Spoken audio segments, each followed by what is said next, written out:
você teve você não teve pai, né? Você teve um pai biológico que te deixou muito pequeno. E aí você teve um pai que te criou, que é o Ricardo. Isso, que é o Ricardo, né? Exatamente. Você chama ele de pai ainda Chama até ele hoje? de pai até hoje. Certeza. Você acha que a sua vontade de ter filho veio um pouco disso, assim, dessa... Ou o Ricardo conseguiu suprir todo e qualquer possível... Da paternidade, né? Espaço que tenha ficado ali? Eu acho que pode ter vindo, sim. Acho que pode ter nascido algo desse lugar, né? Porque o meu pai, o Ricardo, vamos colocar assim, ele foi um cara que supriu muita coisa, né? E eu acho muito bonito, inclusive, o gesto dele, porque eu já vi, quando eu era mais novo, inclusive, de, tipo, as pessoas falarem, mas ele não é teu filho. E ele virar, tipo, um bicho. Não, como não é meu filho? É meu filho, entendeu?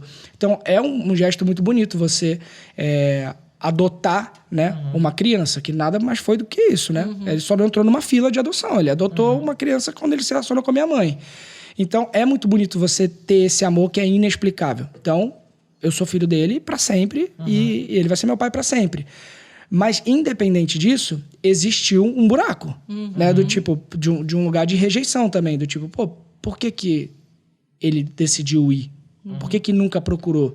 Então, teve esse lugar também. E eu não sei se eu já comentei sobre isso, mas eu fiquei 18 anos sem ver meu pai biológico.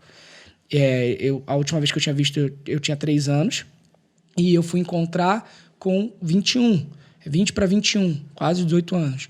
E aí a gente conviveu durante 2 anos, sem ninguém saber. Ninguém sabia. Eu não quis falar para ninguém, nem para minha mãe, para ninguém, porque eu queria conhecer ele, queria ter a minha própria opinião sobre ele, entender quais foram os motivos, o que aconteceu e tudo mais. E a gente conviveu 2 anos e ele faleceu. E aí eu também me culpo um pouco, não me culpo, mas me responsabilizo um pouco pelo fato de também ter sido um pouco duro com ele nesse primeiro contato. Porque a gente nunca acha que vai ter pouco tempo, né? Sim. Então, também existia uma mágoa da minha parte, né? No momento que a gente se encontrou. E quando houve esse encontro, tanto que no início, antes da gente se encontrar mesmo, quem me achou foi o Juan, que é meu outro irmão, por parte de pai, que inclusive tá na próxima novela das 7, Fuzue, que vai estrear agora. Da hora. E o Juan foi quem me achou numa rede social, no Orkut na época, então tem bastante tempo. E ele me escreveu falando, sou seu irmão, você não sabe de mim, mas eu sei de você, queria muito te conhecer, tal. E aí eu falei, caraca, que doideira, né? Não fazia ideia. Você nunca tinha procurado pelo seu pai? Não, já tinha procurado muito, mas como que acha? Sim. Né? Imagina, essa época do Orkut foi quando a gente começou a ter alguma mínima possibilidade de achar alguém. Já mas era mesmo assim ainda era muito vago, né? Exato. Então, assim, eu não fazia ideia de onde procurar, como achar. Durante muitos anos da minha vida, eu quis encontrar ele para poder saber o que tinha acontecido e perguntar algumas coisas para ele. Nunca tive essa oportunidade. Quando surgiu essa oportunidade, eu acho que eu já tinha passado um pouco essa vontade, esse desejo muito de questionar e entender. E também eu acho que rolou um pouco de uma armadura, de uma defesa de tipo, não quero mexer nessa caixinha. Então eu falei pro Juan, eu quero te conhecer, mas eu não quero encontrar o Júlio, que era o meu pai biológico, no caso.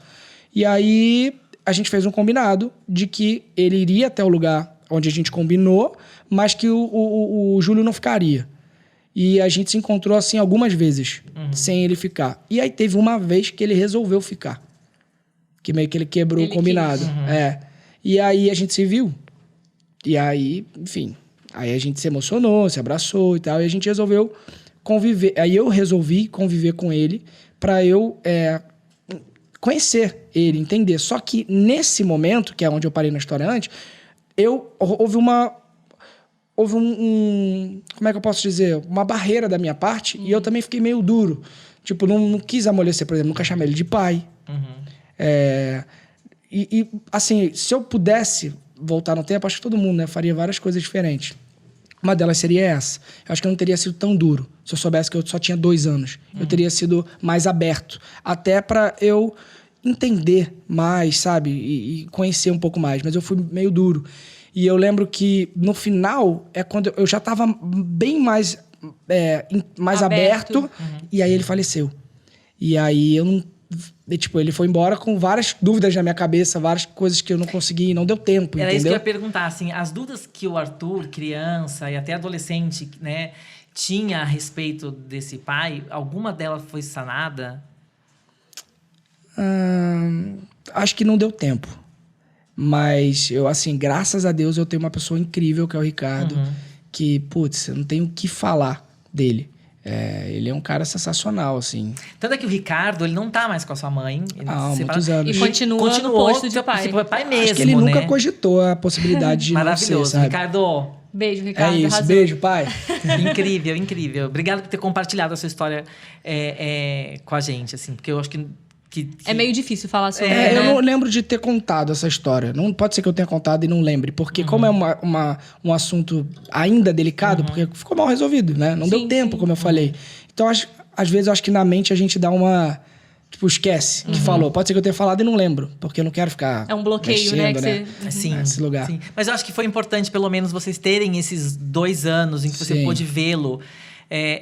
Talvez... se não tivesse nem esse tempinho, suas dúvidas fossem maiores, ou enfim.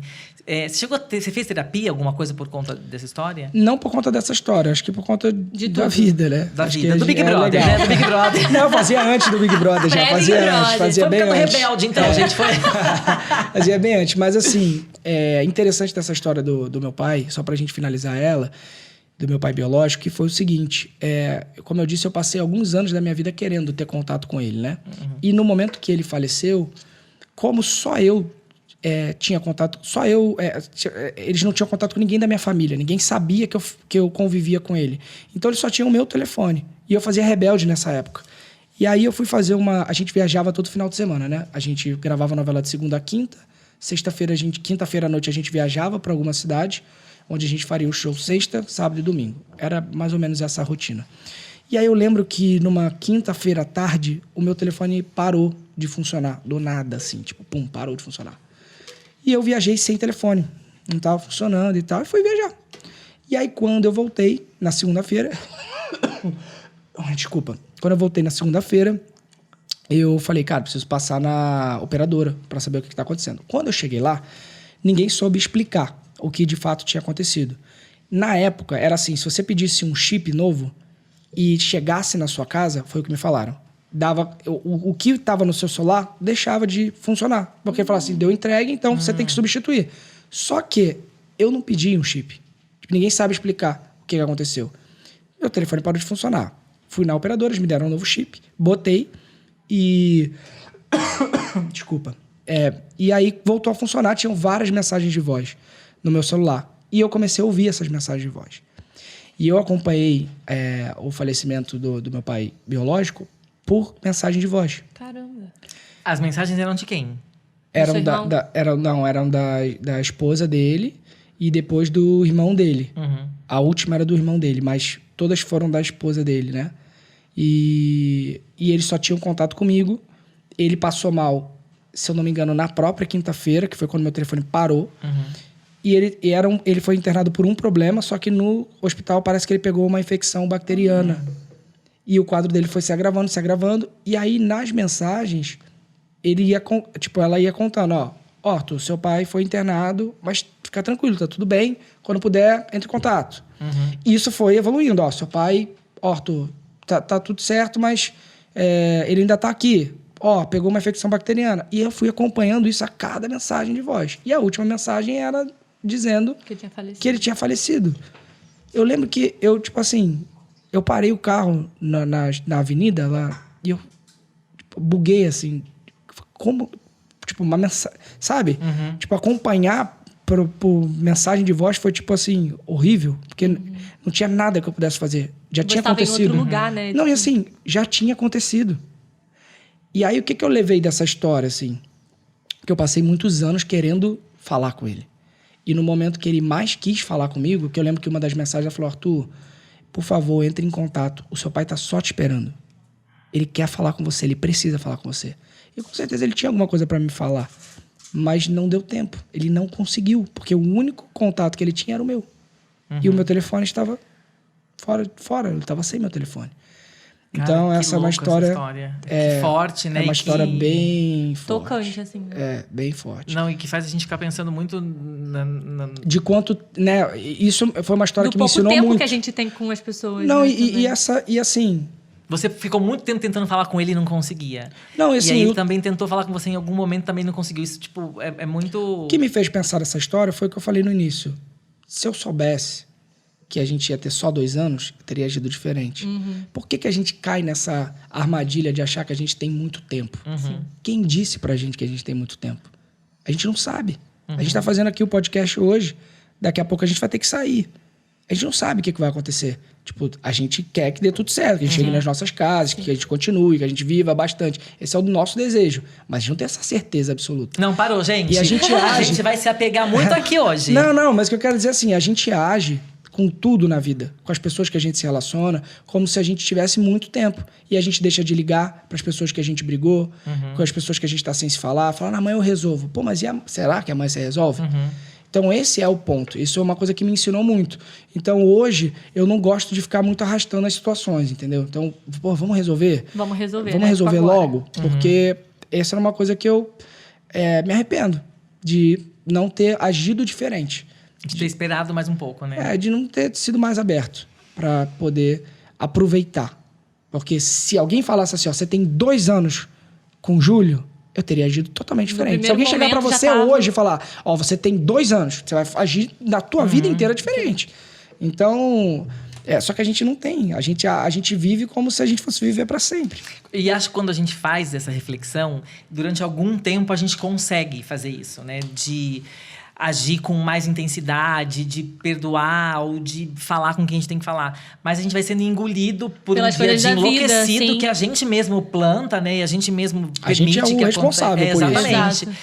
E a gente se esquece disso, assim. Mas toda vez que realmente, quando agora eu tô falando por mim, quando morre alguém que eu gosto muito, eu fico pensando...